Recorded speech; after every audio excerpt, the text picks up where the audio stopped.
Welcome everyone, I hope you're having a very wonderful day, and welcome to my guide for Red Fox for Emerald Coast. Before we begin, I want to quickly break down how today's video is going to work. So our first section, we'll be covering their hotspots and locations, and then we're going to move on to weapon recommendations, and then we're going to end today's video with the animal profile, which will have a custom map, time zones, and ammo chart, everything you need to make your hunting life 10 times easier. So let's get right into it by quickly going over these guys' drinking times. These guys drink between 17 to 20, so you will have to do a little bit of night hunting out here. Now, these guys also have a unique game mechanic where if they're in pairs, you're going to have to kill the male and female of the group to get that next group to spawn. So just keep that in mind when you're out there hunting. Now, let's quickly go over hotspots and their locations. Now, these guys reside all across Emerald Coast, so every body of water will have Red Fox across them. So just keep that in mind when you're out there hunting. Now let's quickly go over a few hotspot locations. So the lake I'm at right now is pretty good for Red Fox. I believe I have about 8 Red Fox at this current lake, which I already scared off 2 of them, which were behind me.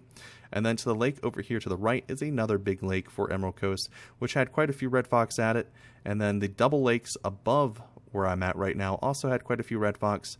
And then up here, now, I did mark this river down as a potential hotspot, so I just want to point that out when you look at the end of today's video. This one's going to be hit or miss. I just had quite a few up and down this zone, and the river stretch is very open, so it was very easy to spot them. But I did mark that down, so I kind of am iffy on that one, just so keep that in mind when you're out there looking at my animal profile. But the lake right above it in the top left-hand corner was pretty solid for Red Fox. I had about 3 to 4 zones there for them. So that pretty much does it for their hotspots and everything. So yeah, that pretty much does it. So I'm going to head back to the outpost, and then we're going to do our weapon recommendation section. So I'll see you guys there in just a moment. Alrighty folks, so here we are back at the outpost. Before we begin, I want to mention quickly 3 things. First things first is, I'm only going to be covering rifles, handguns, and shotguns. I'll not be covering bows because I'm not a bow expert, so I'll leave that to professionals. Secondly, these are just my personal recommendations, favorites. I always say go out there and explore and see what suits you and what you enjoy playing with.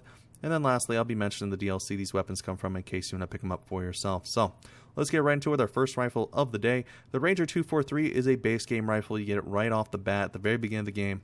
It's very solid for taking out these Red Fox, so I do recommend using it if you do not wish to spend money at all. But if you're playing on this map, you've probably already spent money, which leads to our second rifle here on today's list. Scrolling on down here, we are looking for the 22-250. Now, this is my favorite small game rifle. It is the best, in my opinion, for taking out pretty much anything: raccoons, red fox, gray fox, all those small little guys. It even has the opportunity to kill fallow deer, whitetail, all that good stuff. So this thing is a jack of all trades. I love it. I think it's probably one of the best small game rifles you can find. And yeah, obviously you get it in the Emerald Coast DLC pack, so I recommend taking it out and using it. Our final rifle of the day, which I recommend at the very beginning of today's video, to bring a semi-auto rifle just because, as I've covered, the Red Fox have a unique mechanic of being in duos, and you have to kill the male and female to get that next group to spawn.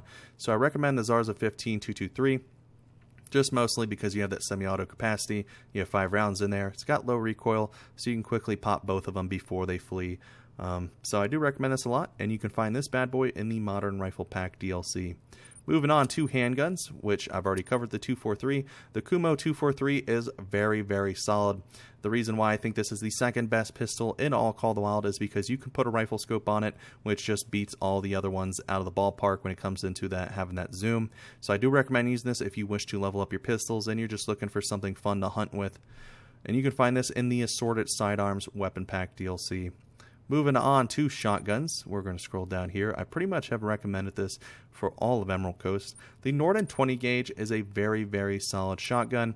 Now, do I recommend using shotguns on this map? Not really, but well, I do if you're doing the bird hunting, however.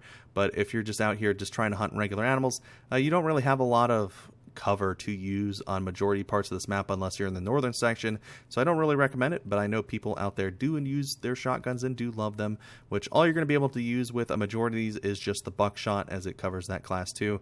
But I recommend the Norden just because it's semi-auto, you have 3 rounds in the tube, and it gets the job done really, really well. And you can find this bad boy in the Duck and Cover Pack DLC. So that pretty much does it for our weapon recommendation section, folks. I will see you guys over at the animal profile. Alrighty folks, so here we are at the end of today's video. Before I let you guys go, I'm going to do a quick animal profile breakdown.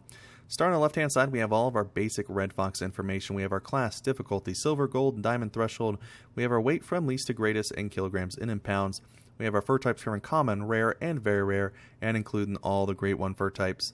Moving on the center of the map, there's only one thing I forgot to mention at the start of today's video. This double lake up here at the Cotw Forest is another pretty good hotspot for Red Fox that I had, so just wanted to point that out. Moving on the right-hand side, we have all of our time zones nice and organized for you, and then below that we have our ammo charts for those full entirety kills. So that pretty much does it for today's video, folks. If you guys enjoyed it, please drop a like, and with all the way, I hope you guys have a very wonderful day. Happy hunting, good luck, and I will see you guys in the next one.